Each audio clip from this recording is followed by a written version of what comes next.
Selamat malam Bapak Ibu dan Saudara-saudara. Selamat bertemu kembali di dalam Renungan Malam GKP Jemaat Cimahi. Saya Pendeta Aam, berharap Bapak Ibu sekalian, dimanapun Bapak Ibu berada, senantiasa dalam keadaan sehat, semangat, dan tetap berpengharapan. Bapak Ibu, kita akan kembali membahas materi KRT bulan Juli minggu kedua. Adapun tema dari bahan KRT yang akan kita bahas adalah berjuang untuk taat. Bahan Alkitab yang akan mendasari renungan kita dibaca nanti dari kitab Roma, kitab Perjanjian Baru, Roma pasal 7 ayat 13-26. Nah, sebelum kita membaca Alkitab dan merenungkannya, mari Bapak Ibu terlebih dahulu kita masuk saat teduh untuk mempersiapkan diri kita dalam doa.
Mari kita berdoa.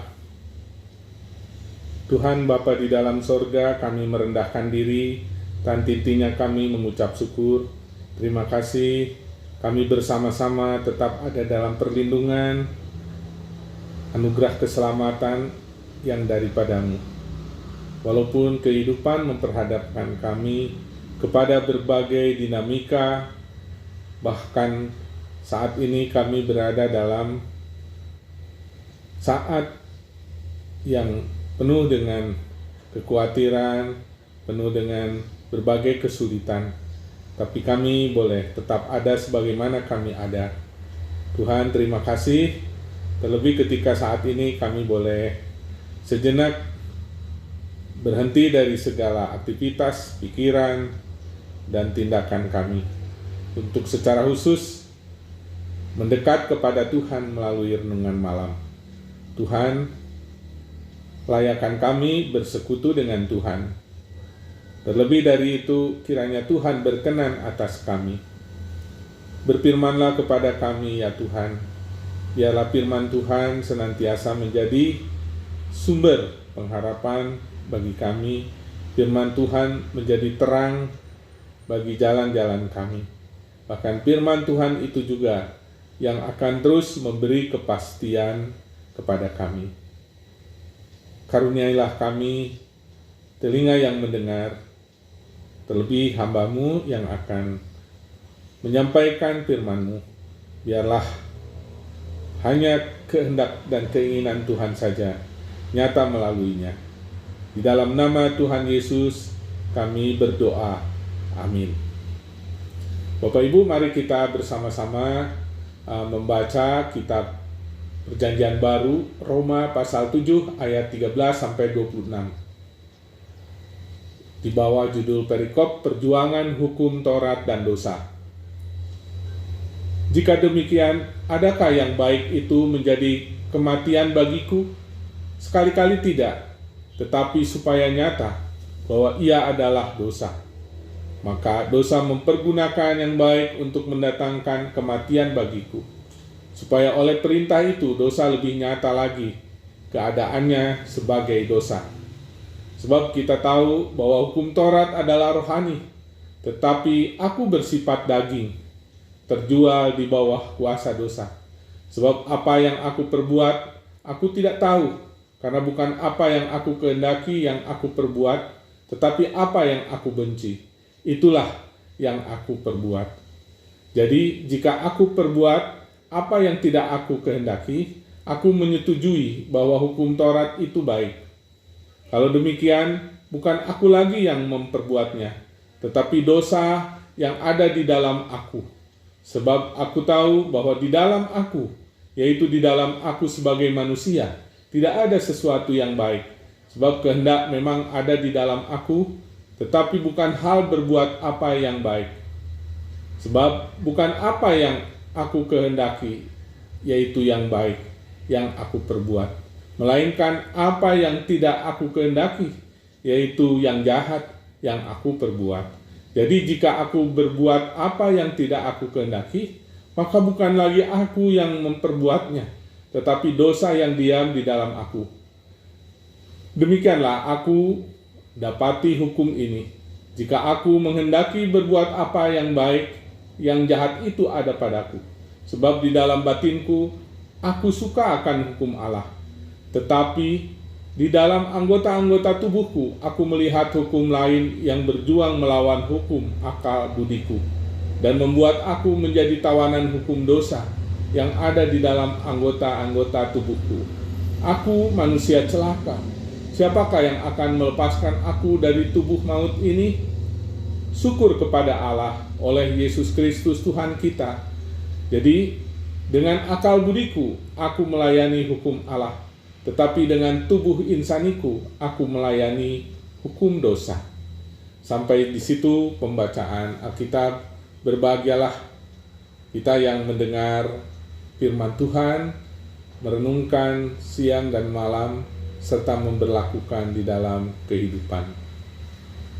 Bapak, Ibu, dan saudara-saudara yang dikasihi Tuhan, kalau kita mau jujur, mana yang lebih kuat tarikannya dalam diri dan hidup kita?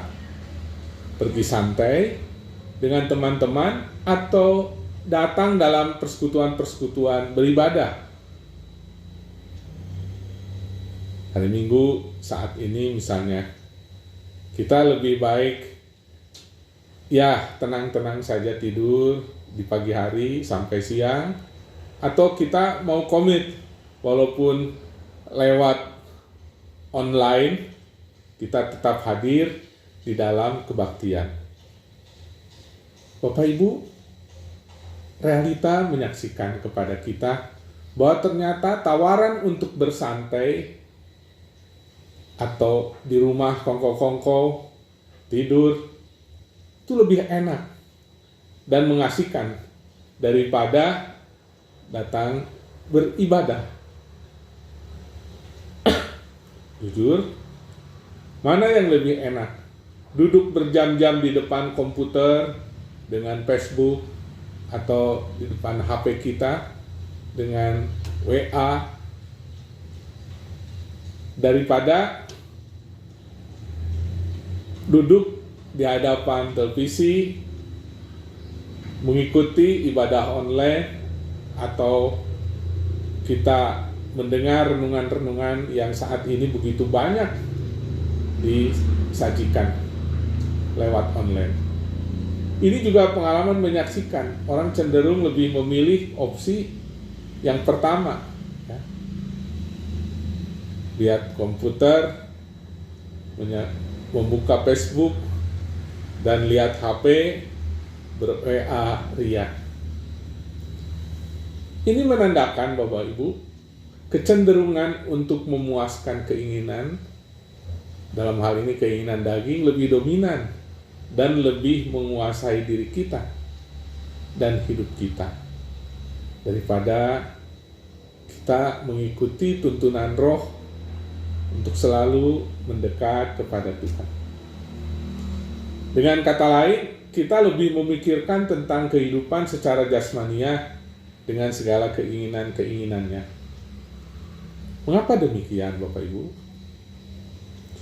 Paulus secara jujur menyebutnya karena dosa.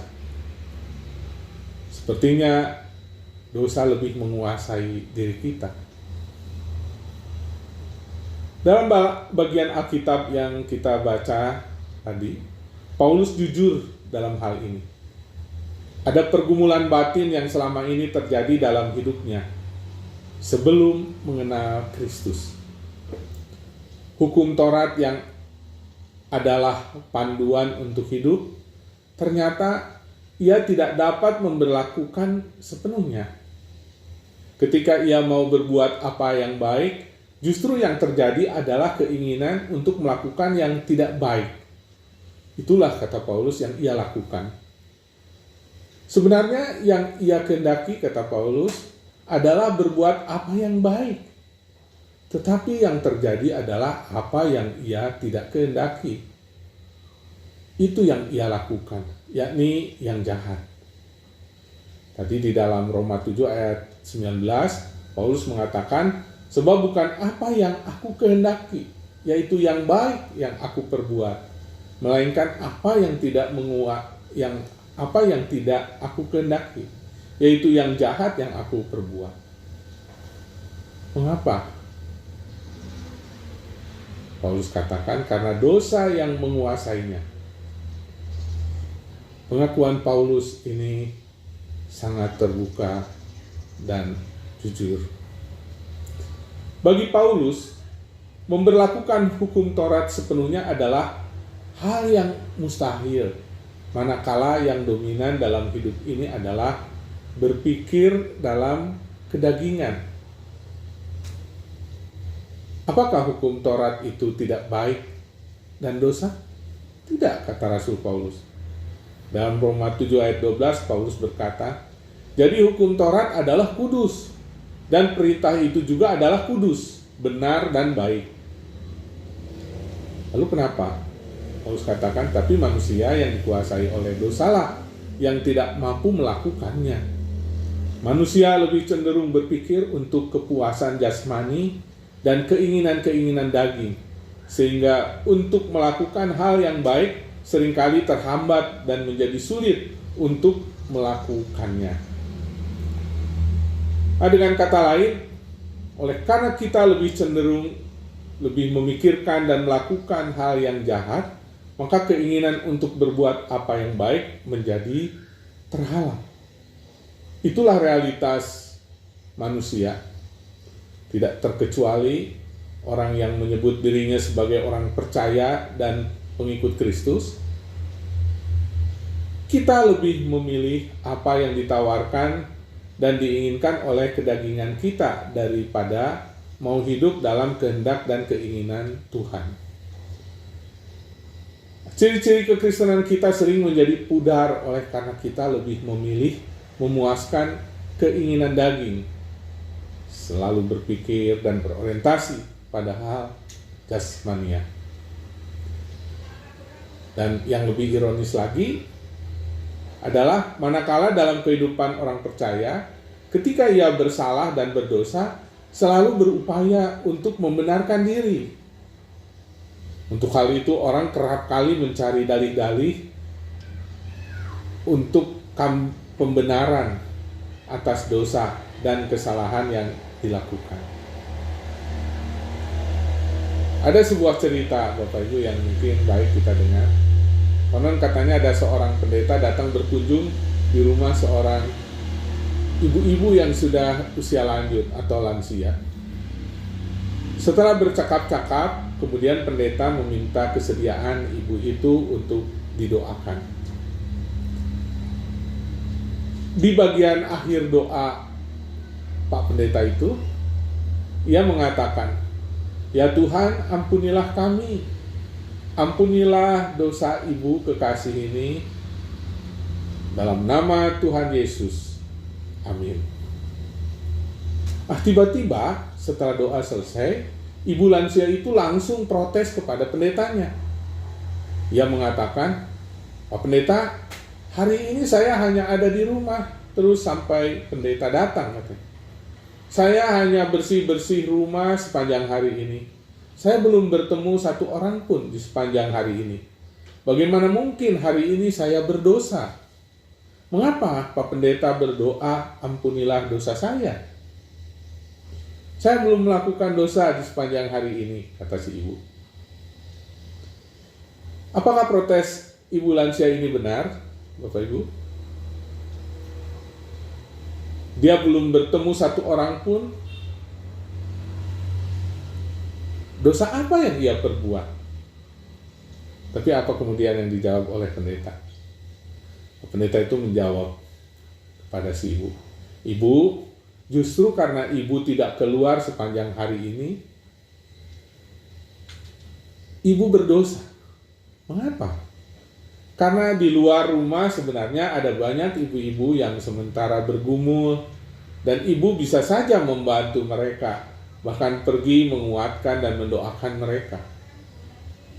Dan masih banyak lagi yang ibu bisa lakukan seandainya ibu tidak hanya di rumah saja, kata Pak Pendeta. Bapak Ibu dan saudara-saudara, sebagai orang yang percaya kita sering berpikir ya, tidak melakukan apa-apa tentu tidak berdosa. Ternyata tidak melakukan apa-apa pun kita bisa berbuat dosa. Dalam Roma 8 ayat 12, Paulus menyebutnya itu adalah hutang, katanya. Ini pula yang kerap kali kita lakukan dengan dalih yang seperti ini misalnya.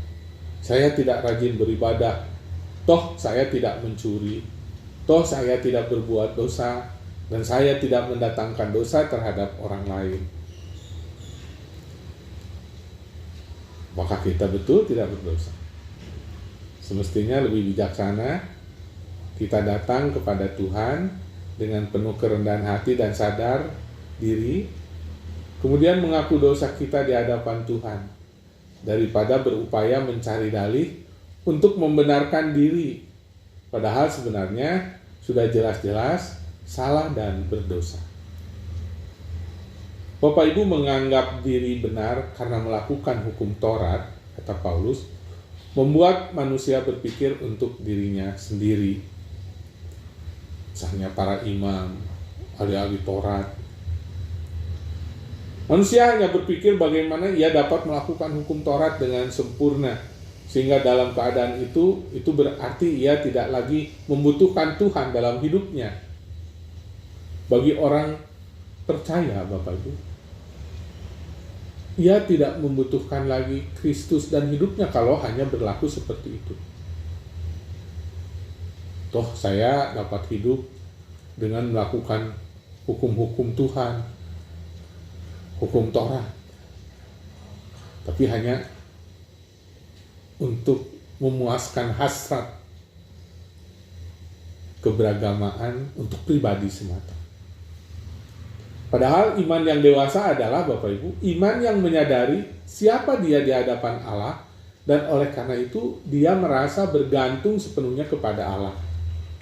Sebaiknya orang yang merasa diri benar, ia tidak lagi membutuhkan Tuhan. Sebaliknya, orang yang merasa diri benar, ia tidak lagi membutuhkan Tuhan dalam hidupnya.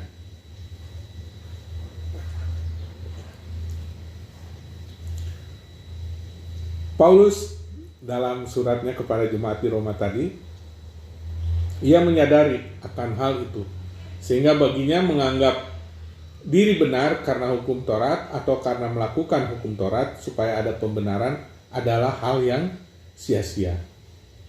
Oleh karena itu bagi Paulus sesungguhnya kita tidak dapat melakukan semua itu, tapi kita harus bersyukur bahwa hanya karena Kristus Yesuslah yang membuat kita dapat melanjutkan hidup ini. Karena Yesus Kristusnya yang telah mengalahkan maut dan dosa. Dan dengan Dia kehidupan baru boleh dimiliki oleh orang percaya. Itu berarti hanya dengan hidup dalam Roh Kristuslah maka kita dapat melakukan apa yang baik dan cenderung mengalahkan keinginan-keinginan yang jahat. Oleh karena itu, di tengah ketegangan dan konflik dalam mana keinginan daging seringkali lebih kuat dalam diri kita, Bapak Ibu, Paulus mengajak kita dan di dalam suratnya kepada jemaat di Roma untuk hidup dalam roh. Hidup dalam roh itu bagaimana? Atau hidup dalam roh itu roh siapa? Ya, hidup dalam roh artinya hidup dalam roh Kristus itulah. Hidup dalam roh bagaimana hidup yang seperti diajarkan oleh Tuhan Yesus. Dan di dalam Roma 8 Paulus menguraikan lebih jauh hal itu. Hidup dalam roh Kristus adalah hidup dalam terang dan petunjuk Kristus. Hidup dalam roh adalah hidup yang mengarahkan pikiran-pikiran manusia ini kepada Dia, Yesus Kristus, anak Allah. Hidup oleh roh adalah hidup yang diperdamaikan dan berdamai dengan Allah. Dengan kata lain, hidup dalam roh adalah hidup yang menanggalkan pikiran-pikiran untuk kepentingan jasmania dan berbuah pada orientasi hidup dalam Kristus Yesus. Tadi di dalam Roma 8 ayat 5, kalau Bapak Ibu membaca, pasti menemukan. Kita semua diajak untuk hidup dalam roh. Itu berarti hidup yang menempatkan Kristus, yang memerintah dalam hidup kita. Artinya apa? Bila kita menempatkan Kristus yang memerintah dalam hidup kita, itu berarti kita harus tunduk dan menaklukkan diri dan hidup kita senantiasa di dalam Kristus. Dengan demikian, kecenderungan yang akan terjadi dalam hidup kita menjalani hidup sebagai orang percaya adalah hidup dalam roh, berarti mematikan atau menanggalkan pikiran-pikiran yang berorientasi hanya untuk sifat jasmani semata. Kalau kita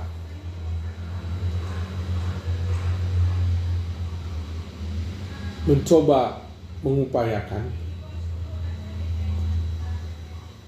belajar hidup senantiasa dalam ketundukan kepada roh, maka kita akan dituntun oleh. Maka Bapak Ibu, firman Tuhan hari ini mengingatkan dan mengajak kita untuk menjalani kehidupan ini dengan berorientasi dan berpikir dalam roh Kristus. Sepanjang kita menempatkan hidup ini dipimpin dan dituntun oleh roh, maka cara memandang hidup kita sebagai orang percaya akan menjadi berbeda. Kita akan dapat membedakan mana yang lebih utama dalam hidup ini dan mana yang sifatnya sementara dalam hidup ini, serta mana yang kekal.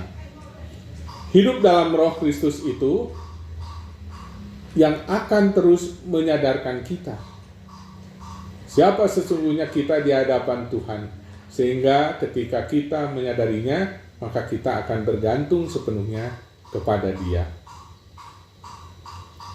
Amin.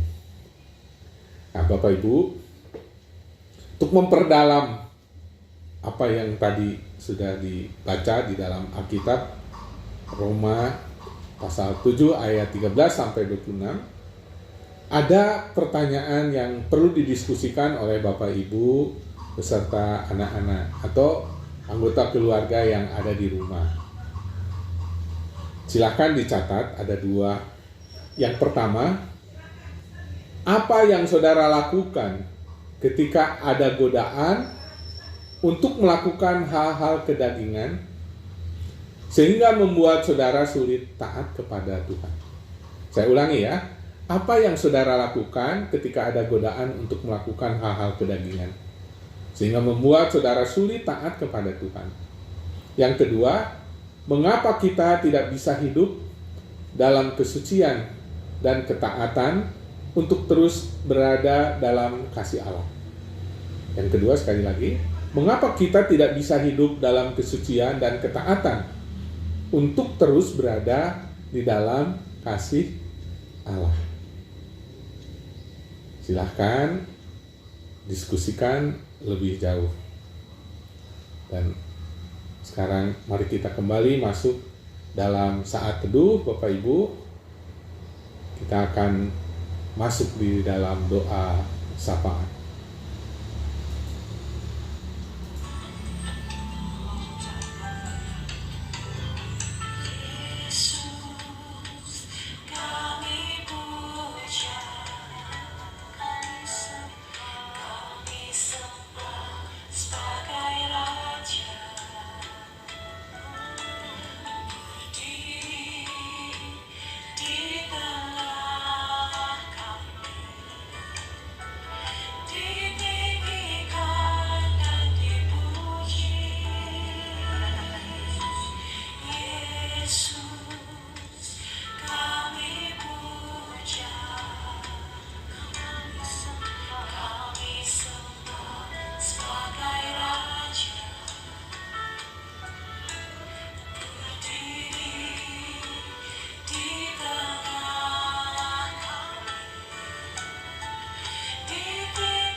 Mari kita berdoa. Tuhan, kami merendahkan diri. Kami menyadari selama kami hidup di dunia, kami selalu diperhadapkan kepada tarik-menarik antara hidup di dalam daging atau kedagingan kami dengan hidup di dalam roh, hidup yang dituntun oleh Roh Allah. Sebagai orang yang sudah mengenal Taurat dan mengenal Tuhan Yesus, kami sebenarnya ingin hidup baik. Kami ingin hidup benar seperti yang Tuhan nyatakan.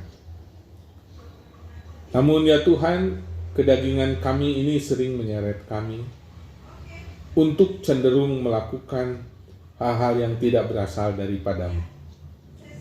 Ya Tuhan, ampunilah kami. Kuasailah hidup kami dengan Roh-Mu, dan biarlah Roh yang bekerja lebih kuat bagi kami. Jangan biarkan kami hidup tersesat. Tuhan, terima kasih untuk firman Tuhan. Sebelum kami beristirahat malam ini, membaringkan tubuh ini di tempat pembaringan kami, perkenankan kami tetap menengadah kepada Tuhan. Kami berdoa, kiranya Roh Tuhan senantiasa menolong umat manusia, anak-anak Tuhan, gereja-gereja Tuhan, dan khususnya saudara sesama persekutuan kami di GKP Jemaat Cimahi. Tuhan, arahkanlah kami untuk senantiasa lebih taat kepada Tuhan. Ajarlah kami lebih peka akan keinginan-keinginan Tuhan, sehingga kami dapat hidup benar di hadapan Tuhan. Tolong gereja Tuhan untuk terus giat melayani Tuhan, agar di dalam keadaan apapun Injil diberitakan. Secara khusus kami mendoakan untuk saudara-saudara kami yang mungkin saat ini tengah terbaring lemah karena rasa sakit dan penyakit yang dideritanya. Para orang tua kami yang usia lanjut, demikian juga saudara-saudara kami yang sedang menderita sakit. Tuhan, jangan biarkan mereka di dalam segala kesesakannya, tetapi ulurkanlah tangan-Mu yang penuh kuasa, menolong, mengangkat rasa sakit mereka, bahkan menyembuhkan mereka. Tuhan, ajarlah kami selalu berserah kepada Tuhan, agar di dalam penderitaan apapun tetap kami melihat rancangan Tuhan yang indah, karena Engkau Allah yang mengaruniakan segala sesuatu indah pada waktunya. Tuhan, terima kasih di dalam situasi pandemi ini kami tetap terjaga, terpelihara oleh Tuhan. Berikan kepada kami kesungguhan untuk senantiasa setia, dengar-dengaran kepada Tuhan. Terima kasih untuk renungan malam ini. Lindungi malam ini bila kami beristirahat.